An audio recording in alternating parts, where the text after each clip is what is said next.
জয় মা দয়াময়ী। সকলকে good morning, সুপ্রভাত। আজকে তোমাদেরকে দেখাবো মা দয়াময়ীর পূর্ণিমার বিশেষ পুজো। তো তোমরা মায়ের স্নান আমি কীভাবে করাই তোমরা তো দেখেছো এবং জানো। তো আজকে তোমাদেরকে দেখাবো আমি কি করে মায়ের পুজো করি। পুজো কমপ্লিট, আর তোমরা তো জানোই আমি পুজোর সময় ভিডিও করতে পারি না। আমার পুজোর সময় ভিডিও করতে ভালোও লাগে না, যেহেতু মন দিয়ে পুজোটা করতে হয়। আর একা হাতেই যেহেতু পুজো করি, ভোগ রান্না করেছি যেহেতু, ঠিক আছে। তোমাদেরকে পুজোর শেষে কিন্তু একবারে মাকে দর্শন করাবো।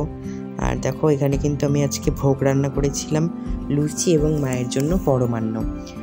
আর মাকে দেখো সুন্দর করে অভিষেক করিয়ে দিয়ে মাকে নতুন বস্ত্র নয়, মানে যেগুলো মাকে পরাই আর কি, সবসময় ধুয়ে রেখেছি।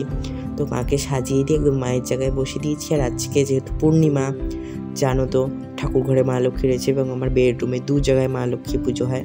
তো মা লক্ষ্মীর পুজো করেছি এবং যেহেতু বৃহস্পতিবার পড়েছিল, লক্ষ্মীর পাঁচালিতে রয়েছে পূর্ণিমা যদি হয় কোনো বৃহস্পতিবারে উপবাস থেকে তবে পুজিও, আমার এই কথাটা যেহেতু রয়েছে পাঁচালিতে। তো যদি কোনো বৃহস্পতিবারে পূর্ণিমা পড়ে তো উপবাস থেকে কিন্তু মা লক্ষ্মীকে পুজো করতে হয়, ফলমূল না হলে ভোগ দিয়ে পুজো করতে হয়। তো আমি ভোগ দিয়েছি, যেহেতু পূর্ণিমার দিন আমি মায়েরও পুজো করি, তো মা লক্ষ্মীর পুজো দিয়েছি। তারপরে এবার আজকে মা মনসাকেও আমি পুজো দিই যেহেতু। তো মা মনসার আজকে ঘটের আমের পল্লবটা চেঞ্জ করেছি, তোমাদেরকে সব দেখাবো। আমি মা লক্ষ্মীর ঘট স্থাপন করেছি, যেহেতু বৃহস্পতিবার ঘট চেঞ্জ করতে হয়, দুটো ঘট চেঞ্জ করেছি। তোমরা ভিডিওটা পুরো দেখবে, শেষ পর্যন্ত দেখবে, ঠিক আছে। আর তোমাদের ভিডিও দেখাতে কিছু গল্প করি। তো চলো শুরু করা যাক ভিডিও। তো এই দেখো সুন্দর করে কিন্তু মায়ের পুজোটা একদম কমপ্লিট করে নিয়েছি, দেখেছো। মাকে, মা তারাকে, মা দয়াময়ী মাকে, তারপরে দেবাদিদেব মহাদেব সবাইকে কিন্তু পুজো টুজো দিয়ে একদম সুন্দর করে সাজিয়ে টাজিয়ে দিয়েছি, দেখেছো। সবাইকে ভোগ দিয়েছি। দেখো কত সুন্দর লাগছে মাকে।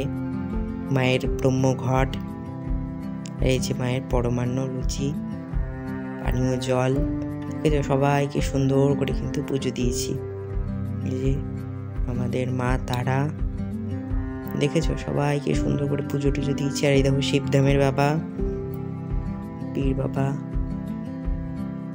বাবার সামনে ধূপকাঠি মোমবাতি জ্বেলেছি, শেষ হয়ে গেছে, তো পুজো কমপ্লিট। আর এই দেখো প্রতি অমাবস্যায় পূর্ণিমায় যে মায়ের প্রদীপটা জ্বালাই ঘি দিয়ে। এই যে বলেছিলাম মা মনসার ঘটের আমের পল্লব চেঞ্জ করেছি, দেখো এই যে মা মনসাকেও সুন্দর করে পুজো দিয়ে দিয়েছি। দেখো মা মনসাকেও পুজো দিয়েছি সুন্দর করে। আর একটা জিনিস জানো তো, এই পৃথিবীতে কখনো কেউ আপন হয় না একমাত্র ভগবান ছাড়া। পুরনো স্মৃতি যত রয়েছে সব ভুলে যাও, কারণ পুরনো স্মৃতি ধরে তুমি আঁকড়ে ধরে বাঁচতে চাইলেও বাঁচতে পারবে না, কারণ মানুষ যে বড় বেঈমান। মানুষ তোমাকে এত ঠকাবে। আর পুরনো তুমি যতই জিনিস ধরে রাখতে চাইবে, মায়ায় জড়িয়ে পড়লেই তুমি ঠকবে। যাকে ধরে তুমি বেঁচে থাকতে চাইবে সেই তোমাকে ঠকাবে। তাই ভালোবাসার মূল্য কেউ দিতে জানে না। আমার কথা সঠিক মানেটা তোমরা বুঝলে কি না জানি না, আমি তো অত ভালো করে কথা গুছিয়ে বলতে পারি না। তো এই দেখো তোমাদের সাথে কথা বলতে দেখো এখন দেখাচ্ছি মা লক্ষ্মীর পুজো উপরে করেছি, দেখালাম।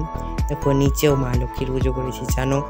সরায় মা লক্ষ্মীর পুজোটা আমি ঘরে করি, আমার ঘরে যে আমার বেডরুম রয়েছে।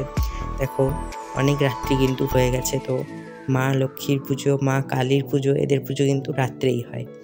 মা কালী, মা লক্ষ্মী এরা রাত্রে পুজো পছন্দ করে। আর মা মনসা দিনের বেলা সূর্যের আলো থাকতে পুজো পছন্দ করে। যদি তোমরা পারো মা মনসার পুজো 12টা বাজার আগে যদি দিতে পারো, মা তো আরও খুশি হয়, বারবেলা পড়ে যাওয়ার আগে। আর মা কালীর পুজো যতদূর সম্ভব রাত্রে করবে। আর তোমরা একান্তই যদি না পারো মা মনসার পুজো করতে 12টার আগে, তো সূর্য থাকতে দিনের আলো থাকতে অবশ্যই কিন্তু মা মনসার পুজোটা কমপ্লিট করে ফেলবে। দেখো এখানেও কিন্তু মা লক্ষ্মীকে ভোগ দিয়েছি, পায়েস, লুচি, ধূপ জ্বলছে, ধুনো জ্বলছে। ধুনোটা দেখালাম না, ধুনোয় পুরো ঘর ঢেকে গিয়েছিল, দেখেছো। আর যেটা আমি বলছিলাম তোমাদেরকে, তো যতই তুমি স্মৃতি ধরে আঁকড়ে থাকতে চাও না কেন, তোমার মন থেকে স্মৃতিগুলো মুছে যেতেই হবে, কারণ অতীত নিয়ে কখনো বেঁচে থাকা যায় না, বর্তমান নিয়ে তোমাকে বাঁচতে হবে, ঠিক আছে? তো সকলে ভালো থেকো, সুস্থ থেকো, জয় মা দয়াময়ী। আর মায়ের ভিডিও তোমরা বেশি বেশি করে দেখো এবং শেয়ার করো। আর আমার নতুন ফেসবুক পেজ, আমার ফেসবুক থেকে যারা দেখছো নতুন ফেসবুক পেজটা অবশ্যই তোমরা ফলো করো। আর মাকে তোমরা সকল ভক্তের মাঝে ছড়িয়ে দাও, যেন বেশি বেশি করে মা ছড়িয়ে পড়ে সকলের মাঝে। তো আমার ভিডিওগুলো একটু শেয়ার করো, ফলো করো। নতুন বন্ধুরা যারা রয়েছো, ভক্তরা যারা রয়েছো, এই মা দয়াময়ীর মন্দিরের ফেসবুক পেজটা ফলো করো। মায়ের যত আপডেট যত কিছু রয়েছে তোমরা দেখতে পারবে সবার আগে যদি তোমরা আমার এই ফেসবুক পেজটা ফলো করো। মা দয়াময়ী ঠাকুরবাড়ি চ্যানেল, মা দয়াময়ী ঠাকুরবাড়ি ফেসবুক পেজ, দুটো একই নামে রয়েছে। তোমরা যদি ইউটিউব থেকে দেখে থাকো অবশ্যই সাবস্ক্রাইব করো, আর ফেসবুক থেকে দেখে থাকলে অবশ্যই ফলো করো। সকলে ভালো থেকো, সুস্থ থেকো, জয় মা দয়াময়ী।